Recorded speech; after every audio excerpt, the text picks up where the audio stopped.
Hello, and welcome back to All Things Lord of the Rings with your host Alex, also known as Solanus Dracone. So, last episode, Morgoth struck back hard. The siege of Angband, which had lasted for 400 years, was utterly broken.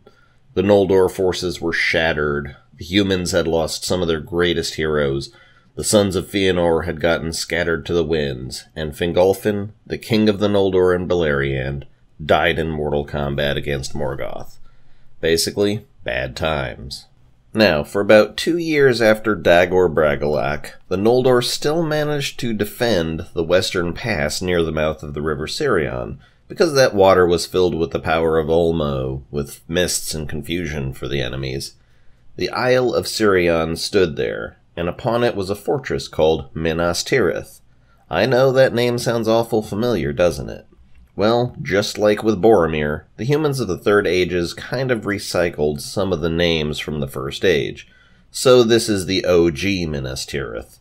Anyhow, this is where the defense of the area was focused, and then came Sauron.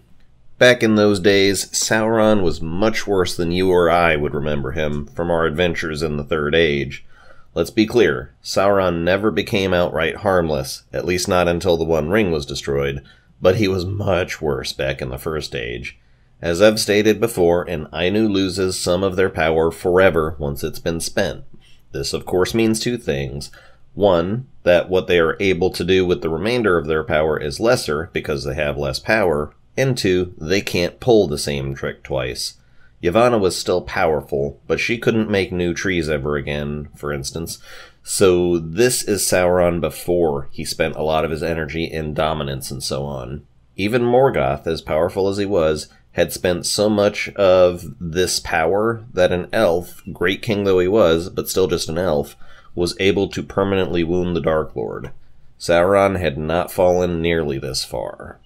Back in those days, he was famed for being a great and terrible sorcerer. The Sindarin called him Gorthar. He was a master of shadows and phantoms, a creator of monstrosities, and just because he loved his job, he was a tormentor. Sauron came upon Minas Tirith, taking it by force, making it his own dark tower in the name of Morgoth, and the Isle of Tol Sirion became Tol Imgoroth, the Isle of Werewolves. No living creature could pass through that realm without Sauron seeing them, and so now he held a very potent stronghold from which to assault the lands south. The orcs got ballsy because of this, and began to creep further south, more or less surrounding Doriath.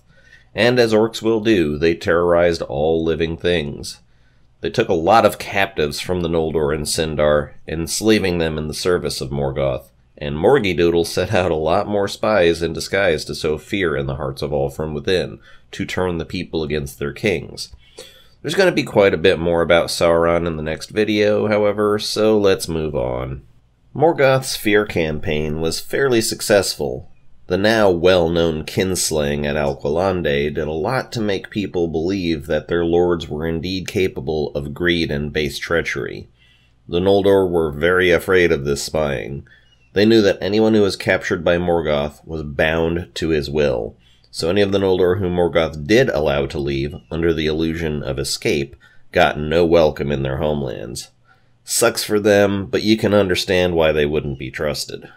Morgoth also tried to do a bit of side propaganda against the humans, trying to convince them that the elves were the true bad guys, and if the humans would just abandon the elves and come serve him, everything would be okay and he'd reward them for their valor. However, the majority of humans didn't buy it, and so the Dark Lord decided just to harass them instead.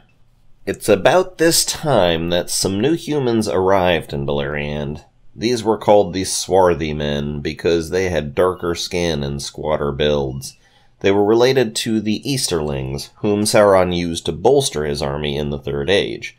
A lot of them were indeed Morgoth's little puppets, but a fair portion of them were actually good and decent people. Some of them were better friends to the dwarves, and some of them swore themselves to the Noldor kings, who badly needed some help right about now. Still, they didn't really get along great with the rest of the humans. The people of Halath, for a while, didn't have much blowback from Dagor Bragollach, not immediately. But as more and more orcs began to show up, they began to take up arms, and fulfill Halath's promise to defend those lands. They had made some decent inroads to friendship with Thingol by this point, and so Thingol was willing to send some of his people to go help defend the region around the Forest of Brethil, which was where Haleth's people lived. So because of this, Nargothrond got a little bit of respite, and the advance of the orcs from the area of northwest Beleriand was somewhat stemmed for now. Now, I'm going to start talking about a pair of notable humans of this age, because they soon will become relevant. Hurin and Huor. These were the sons of Galdor, the Lord of the Haladin. Through marriage between the two houses, they were allied with the people of Haleth, and so they were joined in with the defenses against the orcs in Brethil. Mind you, Huor was only 13, but he was just so full of piss and vinegar that they couldn't keep him out of the battle. One day, they were out marching with a company around the ford of Brithiak, and that company got attacked. They got cut off from their company and fled back toward Brithiak. Because Ulmo was helping out in his own fashion, with mists and such rising from the water, they managed to escape, but they were still lost, wandering around the Chrysogrim. Thorondor, the Lord of all Eagles, saw them and decided to help out. So he sent 2 eagles to fetch up Hurin and Huor and bring them to Gondolin, the first humans ever to see that city. Turgon welcomed them because he was such a nice guy. Plus, Ulmo had sent him some visions with instructions to be nice to these sons of the House of Hador. They stayed about a year, and Hurin learned a lot about the lore of the elves while he was there. Turgon wanted them to stay, not just because it was the law that nobody could leave Gondolin, but because he genuinely liked them. But Hurin and Huor wanted to get back to their people to rejoin the fight. They reasoned with Turgon, telling him that because they were mortals, they'd never get the chance to go help their people again if they stayed, because they couldn't wait for a better time to strike. Plus, they also didn't actually find Gondolin, that is to say, they didn't find the road in. They were carried there by eagles. So if eagles would kindly plop them back down somewhere else, then there's no way they could tell anyone the way into Gondolin, even if they wanted to. So Turgon relented with a heavy heart. However, Maeglin had something to say to them too. You remember Maeglin, don't you? Son of Eol the Dark Elf? Came to Gondolin, fell in love with Idril, was not loved back, seed of darkness. Yeah, he didn't like humans, and he Caranthered at them a little, reminding them how generous Turgon was being and how lenient. Hurin, however, decided he'd nip that shit in the bud, and with Huor, swore oaths to keep secret everything they had done in that land. Because shit-talking, if left unchecked, can become a problem. So the eagles took them from Gondolin at night, and set them in Dorlomin before dawn, where they were received with great joy, and a little bit of wonder at why they came back decked out like princes and looking well fed, and not all bedraggled and hungry like they ought to have if they survived on their own in the woods for a year. But they abided by their oath, and never told anyone, except to say that they were sworn to secrecy. Still, people weren't stupid, and they had their guesses. And these guesses, by way of the grapevine, had made it back to Morgoth, who found them very interesting. All of this happened before Turgon even heard about Dagor Bragollach, so I'm not exactly certain about the timing of when Hurin and Huor were in Gondolin, but the book chooses to tell us after all of this that Turgon found out about the breaking of the Siege of Angband, so I'm going to say it happened before Dagor Bragollach. So Turgon found out about all that, and came to the decision that while he didn't want to go to war just yet, he couldn't exactly just sit there with his thumb up his ass doing nothing. So he had some of his people build some boats and actually try to strike out west, back to Valinor, to ask for some help from the Valar. Unfortunately, Valinor was in high defense mode still, and the seas were too misty and treacherous, and so none of them made it to Valinor, and some of them didn't even make it back at all. Morgoth heard about all this, and it made him a bit uneasy. He didn't want to chance the Valar coming to help out, so he started increasing his efforts to find out what the hell happened with Turgon and Finrod, who for all he knew dropped off the face of the fucking planet when they founded their cities, which Morgoth didn't know about at the time.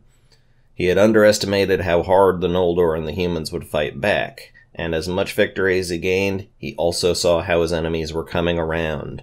So he called back the majority of his forces to Angband, because he knew he didn't quite have the numbers and the strength to commit a full-on conquering all-out war, and he went back into subtle mode and sent out his spies again. So for about 7 years, there was the semblance of peace in southern areas of Beleriand. But after those 7 years, he sent out another attack on Hithlum, and in the battles, Galdor was slain by an arrow. Hurin was a grown man by this point, so he took charge, sending the orcs right back the way they came. In addition, Fingon, who was having a bit of trouble from the northern attacks, got some support from Círdan of the Havens, who sailed some ships up the Firth of Drengist to bolster the ranks, and Hithlum was once again victorious. Hurin was made the chief of the House of Hador, and though he wasn't as big and strong as his forefathers, he was tireless and enduring, so he did fairly well. Also, at about this time, Beren, son of Barahir, the last of the survivors of Dorthonion, staggered into Doriath. And that's where we're going to cut it, folks. Next week, we're going to hear some more about Beren and the epic story that he was involved in. As the H-Base put it on last week's video in the comments, it's time for some Beren hype. Thank you all for watching. Once again, I am Alex, also known as Solanus Dracone, and this has been All Things Lord of the Rings. Goodbye.